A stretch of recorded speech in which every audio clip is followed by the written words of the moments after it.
Lundi 30 avril, bonjour à toutes et à tous, bienvenue dans cette nouvelle édition consacrée à l'actualité régionale. On démarre sans plus attendre par vos prévisions météo du jour et c'est une journée bien maussade qui s'annonce avec du vent, des rafales jusqu'à 80-90 km par heure près des côtes, des nuages et des pluies toute la journée pour tout le monde aujourd'hui.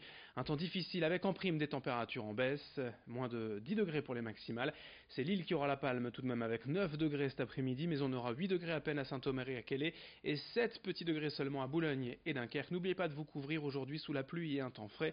Le temps s'annonce difficile. Les prévisions complètes de la chaîne météo après ce journal. À la une de l'actualité, bien évidemment ce terrible meurtre ce week-end dans la métropole illoise à Vambrechy. Le corps d'Angélique Six, adolescente de 13 ans disparue depuis plusieurs jours, a donc été retrouvé dans le village voisin de Quesnoy-sur-Dole dans la nuit de samedi à dimanche. Une autopsie va être pratiquée aujourd'hui pour établir précisément les causes de la mort. Mais bien sûr, sur place depuis hier matin et l'annonce du drame, l'émotion est intense dans le quartier où réside la famille d'Angélique, mais aussi dans les environs, car il s'agit véritablement d'une banlieue paisible de la métropole illoise où l'on n'imagine jamais pouvoir être confronté à de telles atrocités.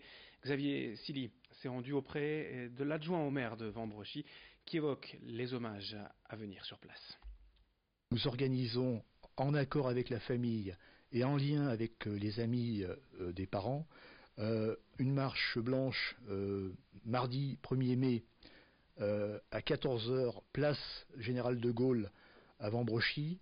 Nous avons également ouvert la mairie où une urne sera installée pour permettre à ceux qui le souhaitent de faire des dons à la famille.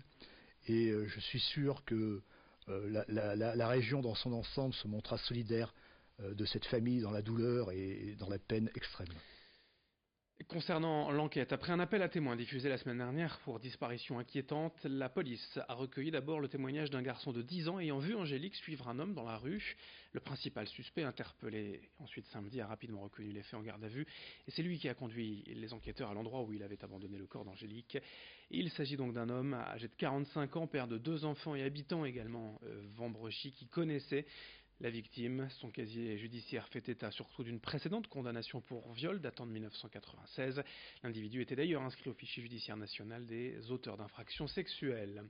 À Vambrechy donc, et dans les environs, après la douleur et la colère, place maintenant à l'émotion, au recueillement, avec cette marche blanche organisée demain après-midi à 14 h au départ du centre-ville. Nous y reviendrons. Et dans l'actualité également au chapitre social, après déjà 12 journées de grève en avril et des usagers évidemment mécontents, la SNCF a annoncé ce vendredi plusieurs mesures de compensation, mais pour la plupart ces propositions n'ont pas satisfait les associations de voyageurs. Ces derniers réclamaient par exemple une réduction de plus de 60% des abonnements TER, mais la SNCF n'offrira que 50% de ristourne. Pour les TGV, les abonnés auront une réduction de 30% de leur abonnement en mai, et seulement 6 moins d'un train sur 3 a circulé sur leur ligne pendant les grèves. À l'issue de ces annonces, nous avons rencontré un membre de collectif d'usagers pas franchement emballé par la mesure de la SNCF. Nous, ce qu'on avait demandé, c'est une proposition simple. Un jour de grève, un remboursement, quel que soit le moyen de transport, que ce soit TER, TGV, Intercité et RER. Position simple, je pense qu'il était acceptable pour tous, que les usagers ont compris puisqu'ils ont signé cette pétition.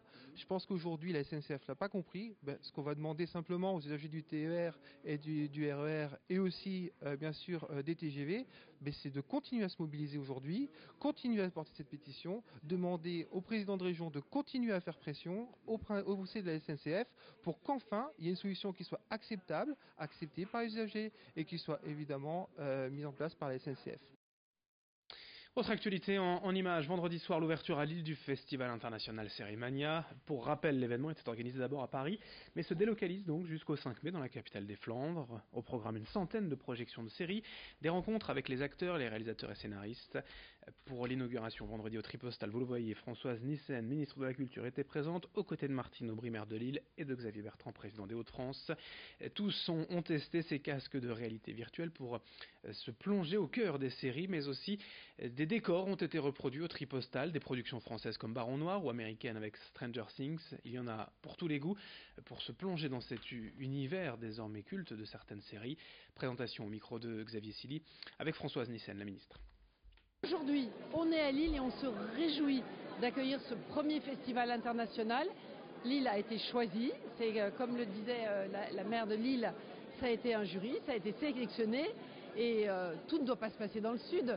Le Nord est une région magnifique et il se passe énormément de choses. Il y a un vrai credo pour la culture ici.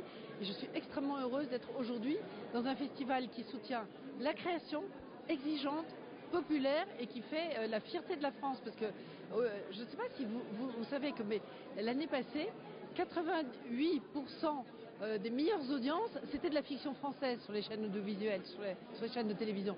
Et en plus de ça, je suis particulièrement heureuse d'être parmi vous aujourd'hui parce que nous venons de gagner une grande victoire à l'Europe avec la conclusion de la directive pour les services de médias audiovisuels, et c'est un peu le sujet aujourd'hui, avec un quota minimum désormais sur ces chaînes qui diffusent de 30% d'œuvres européennes. Et c'est de ça qu'il s'agit aussi aujourd'hui.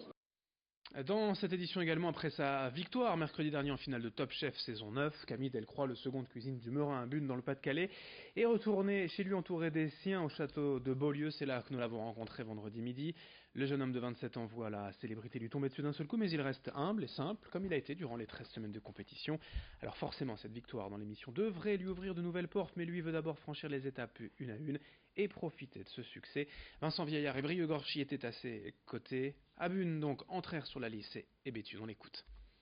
C'est un concours qui nous demande de rebondir vite. Donc oui, j'ai utilisé des techniques et des choses que j'avais déjà vues. Parce que c'est très compliqué, ça va très très vite. Donc on n'invente pas des recettes comme ça. Donc c'était des choses que je maîtrisais et que j'ai remis un petit peu à ma sauce pour que ça plaise au jury. Parce qu'il faut s'adapter aussi au jury, que c'est jamais les mêmes. Donc faut un petit peu s'adapter à leur univers et à leur palais. Donc c'est vrai que comme j'avais aussi une grande connaissance des chefs et un petit peu de ce que tous faisaient, j'ai joué un peu là-dessus aussi. Du sport avec la très précieuse victoire du LOSC, 3-1 à domicile face à Metz samedi soir. Les Lillois s'offrent un peu d'air au classement. Ils sont toujours 19e et menacés de relégation. Mais s'offrent également une finale. Ils sont désormais à 2 points du 17e. Toulouse, premier non relégable. Et ils vont jouer d'ailleurs à Toulouse le week-end prochain. Ils pourraient donc leur passer devant et s'offrir décidément un peu de répit en cette fin de saison. Notez également en Pro A les défaites de l'ESSM et du BCM ce week-end. Défaites également pour l'ESBV en Ligue féminine en quart de finale à Tarbes. Et élimination des championnes de France en titre, les Villeneuvoises, qui quittent la compétition dès les quarts de finale cette année. Fin de ce journal. Dans un instant à suivre l'actualité près de chez vous, bien évidemment, mais aussi vos prévisions météo dans une poignée de secondes. À tout de suite.